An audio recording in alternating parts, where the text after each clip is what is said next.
Every morning you wake up and your mind is already at war. Before your feet touch the floor, it has already complained, already worried, already replayed yesterday's failure or rehearsed tomorrow's disaster. You call this normal. You call this just how the mind works. But 2,000 years ago, a man who ruled the most powerful empire on earth woke up every morning and did something almost nobody does today. He fought that war and won it before breakfast. His name was Marcus Aurelius. You know him as an emperor, but before he was an emperor, he was a student of his own mind, and that is the part of his story nobody tells you. Picture this. You command 400,000 soldiers.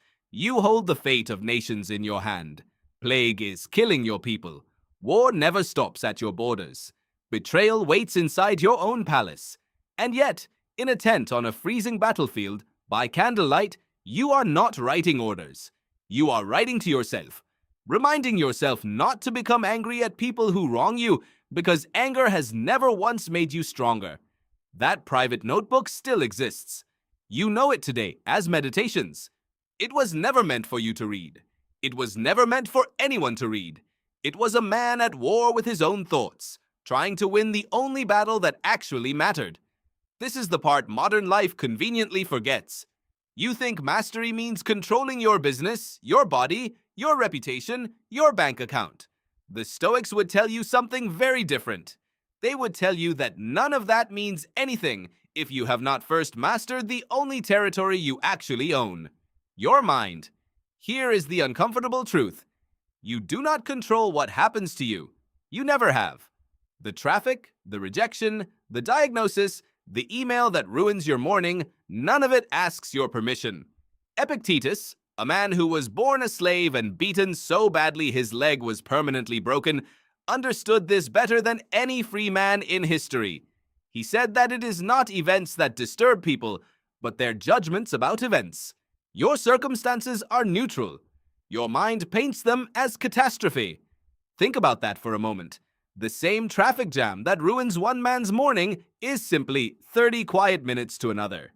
The same insult that destroys one man's week barely registers with another. The event is identical. The mind is the only variable. This is not ancient mysticism. This is modern psychology catching up to something Stoics knew 2,000 years before neuroscience existed. Today, it is called cognitive appraisal theory. Your brain does not respond to reality directly. It responds to the story it tells about reality. Change the story, and the nervous system follows. Your amygdala fires before your prefrontal cortex has time to reason, which is why your first reaction to a threat is almost never your wisest one. The space between the event and your response is where your entire life is decided. Most people never enter that space.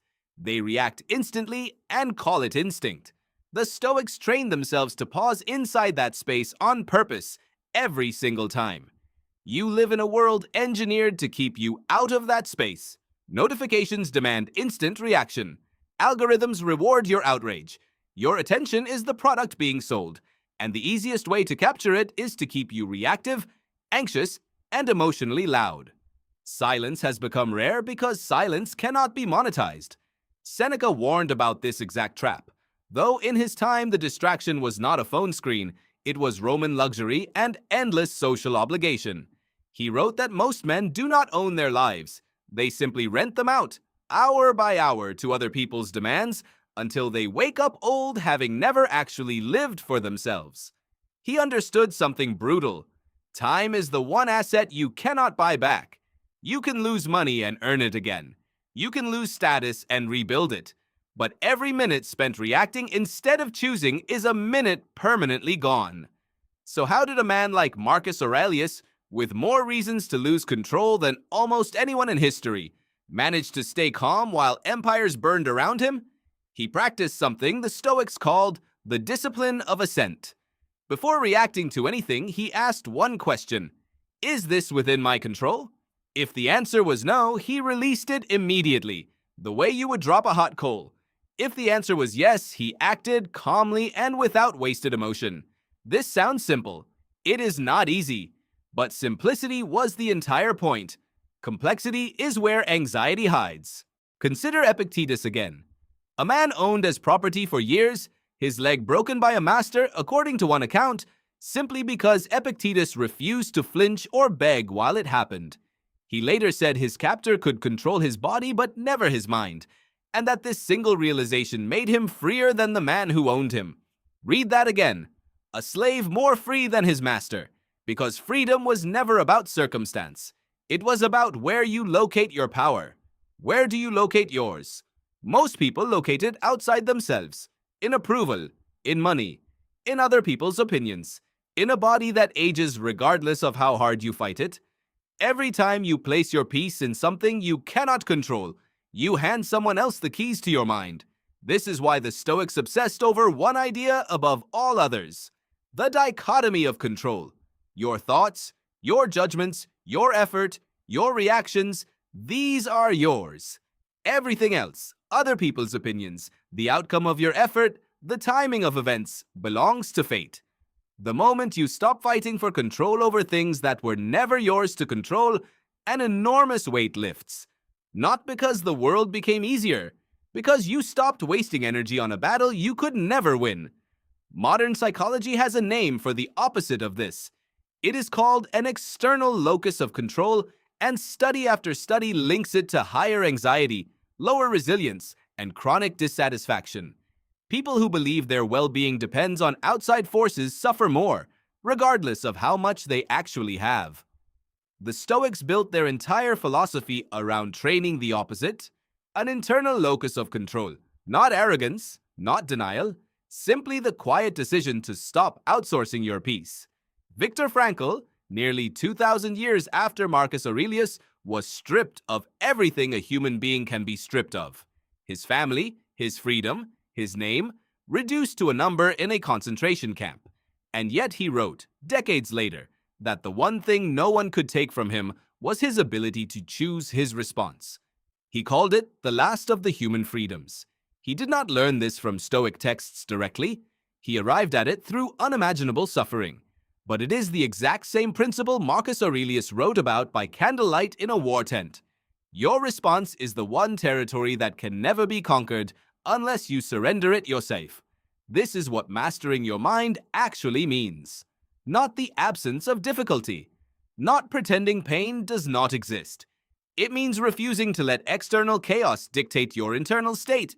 It means recognizing that between the event and your reaction, there is a space, and inside that space lives your entire freedom. So how do you begin building this practically today? Start with the morning. Marcus Aurelius began many of his entries reminding himself what kind of day to expect. Not to predict doom, but to remove surprise. He told himself, today you will meet people who are jealous, arrogant, dishonest. Not because he was pessimistic, but because expecting friction in advance meant friction could no longer destabilize him. This is what modern psychology now calls cognitive rehearsal, and it is one of the most effective tools used in resilience training today. You are not trying to predict bad outcomes, you are removing their power to ambush you. Then, throughout the day, practice the pause.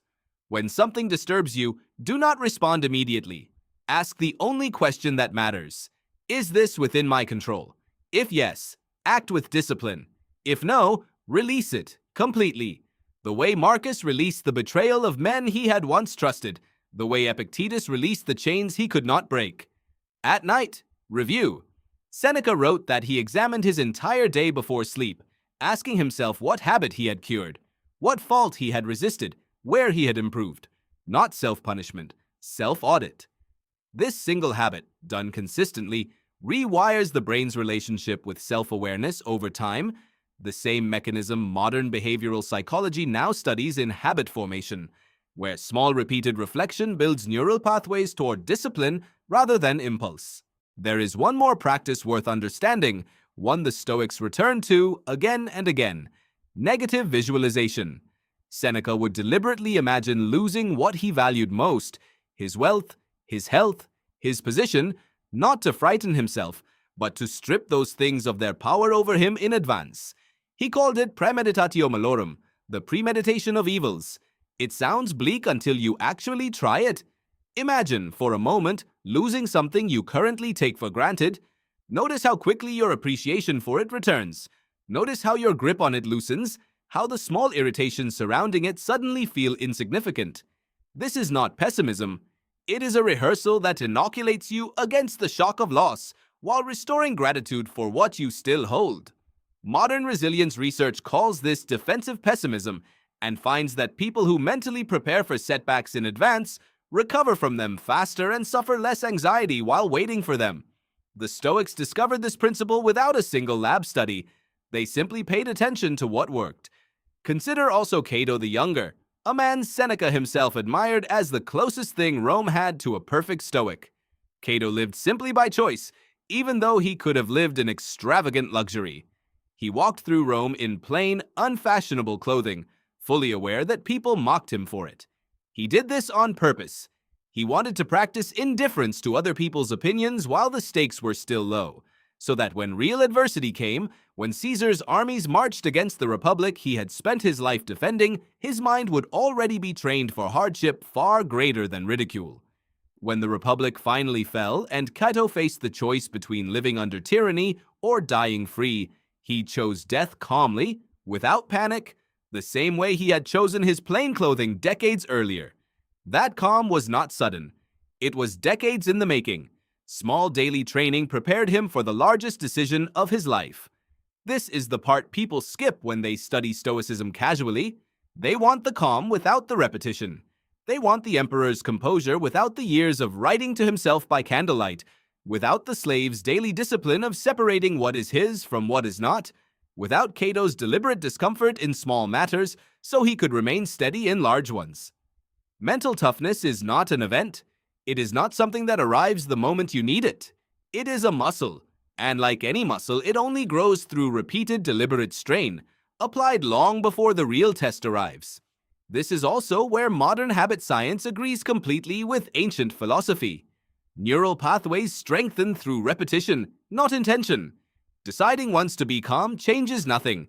Practicing calm in small daily frustrations, the delayed email, the disrespectful comment, the inconvenient delay, rewires the brain's automatic response over months until what once required immense effort becomes your default state.